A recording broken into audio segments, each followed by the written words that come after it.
اس پہ بھی حضرت صدیق اکبر رضی اللہ تعالیٰ عنہ کے ساتھ کچھ مکالمہ کیا کسی غیر مسلم نے. ذرا سنیے گا, تفسیر عزیزی میں ہے, کلدہ بن اسید جسے ابو اسد بھی کہتے ہیں, مکہ مکرمہ کا رہنے والا ایک کافر تھا. دور جہالیت میں وہ حضرت ابوبکر صدیق کا ساتھی تھا. جب وہ ایمان نہیں لایا تھا اور اسلام کا اعلان نہیں ہوا تھا تو اس زمانے میں حضرت ابوبکر صدیق کا ساتھی بھی تھا.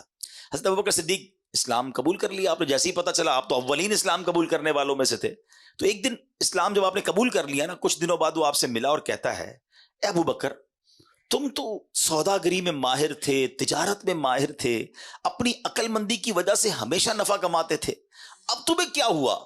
اپنے باپ دادا کا دین چھوڑ کر اسلام قبول کر لیا, اتنا بڑا نقصان اٹھا لیا. لات و عزا, یہ ان کے بت تھے, لات و عزا کی یعنی اہل مکہ کے جھوٹے خدا جن کی وہ پوجا کرتے تھے, ان کی شفاعت سے تم نا امید ہو گئے. معاذ اللہ, کہتے وہ ان کی جو بھی بلیسنگز وہ سمجھتا تھا اس سے تم نا امید ہو گئے. ہائے ہائے, اس بے وقوف کلدہ بن اسید کی بات سن کر حضرت ابوبکر صدیق نے پتہ کیا کہا, اے کلدہ, جو بندہ حق کو قبول کرے اور اچھے کام بجا لائے, کیا وہ نقصان اٹھانے والوں میں سے ہوتا ہے؟ کیا وہ بھلا نقصان اٹھاتا ہے؟ یعنی میں جس طرح دنیاوی تجارت میں ماہر ہوں نا, اس طرح میں نے آخرت کی تجارت میں بھی شاندار سودا کیا ہے. میں نے اس میں بھی عقل مندی دکھائی ہے, میں نے حق بات کو قبول کیا ہے.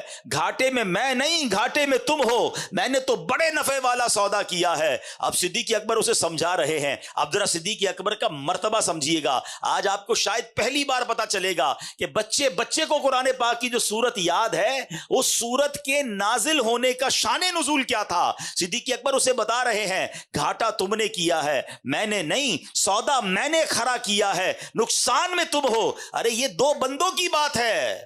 مگر شان صدیق اکبر دیکھیں کہ حضرت صدیق اکبر رضی اللہ تعالیٰ کے اس مبارک جواب کی تائید میں رب نے قرآن کی آیت نہیں, قرآن کی پوری سورت نازل فرما دی. اور وہ سورت کون سی ہے؟ قرآن پاک کی سورہ عصر.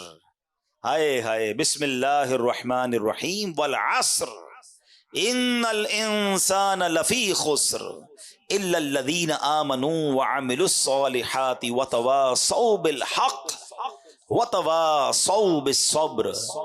زمانے کی قسم, بے شک آدمی ضرور خسارے میں ہے, مگر جو ایمان لائے اور انہوں نے اچھے کام کیے اور ایک دوسرے کو حق کی تاکید کی اور ایک دوسرے کو صبر کی وصیت کی. میرے پیارے اسلامی بھائیوں, حضرت صدیق اکبر رضی اللہ عنہ کے مبارک جواب کی تائید میں جو قرآن کی سورت نازل ہو رہی ہے, اس میں ہمیں کیا سیکھنے کو مل رہا ہے؟ انسان سارے کے سارے نقصان میں ہیں, سارے خسارے میں ہیں.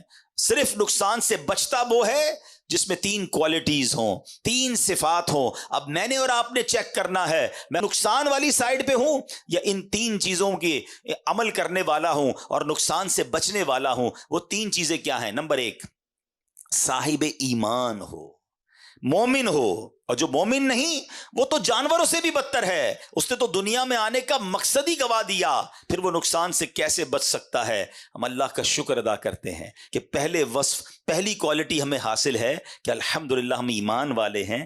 ہم اللہ سے دعا کرتے ہیں, مولا ہمارے ایمان کو سلامت رکھنا. اب سیکنڈ کیٹیگری کیا فرمائی؟ فرمایا نیک عمل کرتا ہو, کہ جو نیکیاں نہیں کرتا, گناہ کماتا ہے, وہ بھی سخت نقصان میں ہے. گناہ تو ایک آگ ہے جو انسان کی زندگی کو جلا کر راکھ کر دیتا ہے. یہ تیسرے نمبر پر فرمایا حق بات کی اور صبر کی وصیت کرنے والا ہو, جو خود بھلے نیک بن جائے مگر دوسروں کو نیکی کی دعوت نہ دیتا ہو, دوسروں کو برائی سے منع نہ کرتا ہو, وہ بھی نقصان میں ہے. عین ممکن ہے کہ جب گناہگار عذاب میں گرفتار ہوں تو یہ بھی پکڑ میں آ جائے. تو اب یہ بات سمجھنی ہے کہ ایمان والا نقصان میں نہیں, نیکیاں کرنے والا یہ نقصان سے بچ جائے گا, اور دوسروں کو بھی نیکی کی دعوت دے, دوسروں کو بھی اچھی باتیں بتائے, یہ نقصان سے بچنے والا ہے. ہمیں چیک کرنا ہے کہ یہ تینوں اوصاف ہمارے اندر ہیں کہ نہیں.